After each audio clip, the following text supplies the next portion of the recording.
Madame, messieurs, bonjour. Je suis très heureux de vous retrouver sur cette plateforme. Bienvenue dans le voyage pour découvrir le vrai sens du bonheur. Le bonheur. Une quête éternelle, une émotion si recherchée, mais sa définition reste insaisissable. Est-ce un état d'esprit éphémère ou une destination à poursuivre? Dans cette série de vidéos, plongeons ensemble dans les profondeurs de cette énigme humaine universelle. Préparez-vous à explorer, à remettre en question et à découvrir avec moi la véritable essence du bonheur.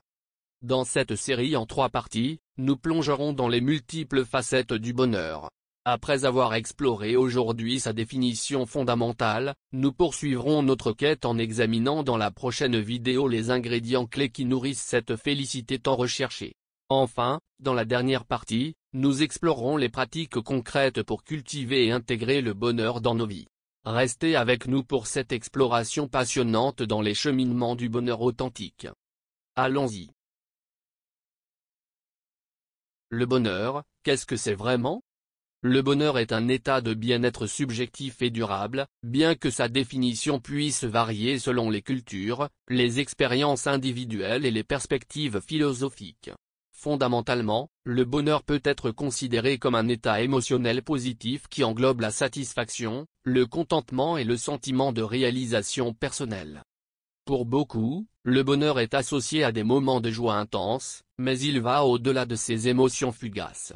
Il s'agit plutôt d'un état mental et émotionnel stable qui peut résulter de multiples sources, des relations harmonieuses, un sens de réalisation dans sa vie professionnelle, des activités qui procurent du plaisir et un sentiment de contribution à quelque chose de plus grand que soi. Le bonheur est souvent lié à la notion de bien-être, englobant non seulement la santé physique, mais aussi la santé mentale et émotionnelle. Des recherches ont montré que des facteurs tels que les relations sociales, l'autonomie, le sens de la réalisation, la gratitude et l'exercice régulier contribuent à la construction et au maintien du bonheur. Cependant, le bonheur n'est pas une destination fixe, mais plutôt un voyage fluide. Il peut être influencé par des événements extérieurs, mais aussi par notre état d'esprit et nos choix personnels. La psychologie positive souligne l'importance de l'optimisme, de la résilience et de la pratique régulière de la gratitude pour cultiver le bonheur. Certains philosophes ont également abordé le bonheur comme un état de vertu morale ou d'harmonie intérieure.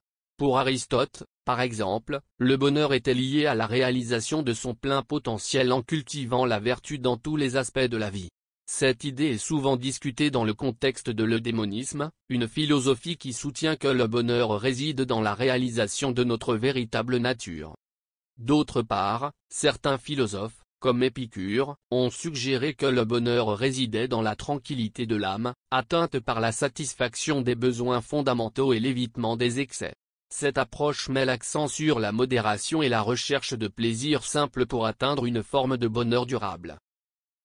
Nous avons commencé à dévoiler les mystères du bonheur, mais ce n'est que le début. Rejoignez-nous pour la suite de cette exploration captivante. N'oubliez pas de vous abonner pour ne rien manquer, aimer et partager pour propager cette quête du bonheur, et activer la cloche de notification pour être parmi les premiers à découvrir la suite de cette passionnante série. À très bientôt.